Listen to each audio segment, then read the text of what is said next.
જૂનાગઢમાં પોલીસ કર્મચારીની પત્નીએ આત્મહત્યા કરી લેતા સમગ્ર વિસ્તારમાં ચકચાર મચી જવા પામી। આ સાથે સ્થાનિકોમાં પોલીસ કર્મચારી પતિ સામે આક્રોશ જોવા મળ્યો। આ પોલીસ કર્મચારીની પત્નીએ તેના પતિના કારણે આત્મહત્યા કરી હોવાની માહિતી સામે આવી, ત્યારે સમગ્ર ઘટનાને લઈ પોલીસ કર્મીની અટકાયત કરવામાં આવી છે। જૂનાગઢમાં રહેતી ભાવિશા ભરત બાબરિયા નામની મહિલાએ ગળે ફાંસો ખાઈ આત્મહત્યા કરી પોતાનું જીવન ટૂંકાવ્યું। તેનો પતિ પોલીસ કર્મી છે અને મેંદરડા પોલીસ સ્ટેશનમાં ફરજ બજાવે છે। મૃતક મહિલાના પિતાના જણાવ્યા અનુસાર આ પોલીસ કર્મચારીનું નામ આશિષ દયાતર છે।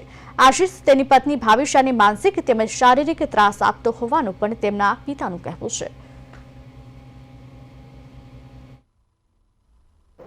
પીખોર ગામની ભાવિશાબેન નામની દીકરી છે। તેને પોતાના પોલીસ કોન્સ્ટેબલ આશિષ દયાતર નામના વ્યક્તિને પોતાના પતિના માનસિક શારીરિક ત્રાસ અને અન્ય યુવતીઓ સાથે આડા સંબંધોને લીધે આત્મહત્યા કરેલી હતી। ગુનાની ગંભીરતાને ધ્યાને લઈ અને BNS કલમ 108, 85, 115(2) મુજબ ગુનો દાખલ કરવામાં આવેલો હતો।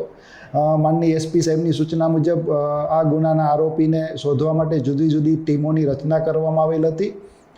આજરોજ આ આરોપીને માળિયા અને ગળુ વચ્ચેથી ઝડપી લેવામાં આવેલ છે।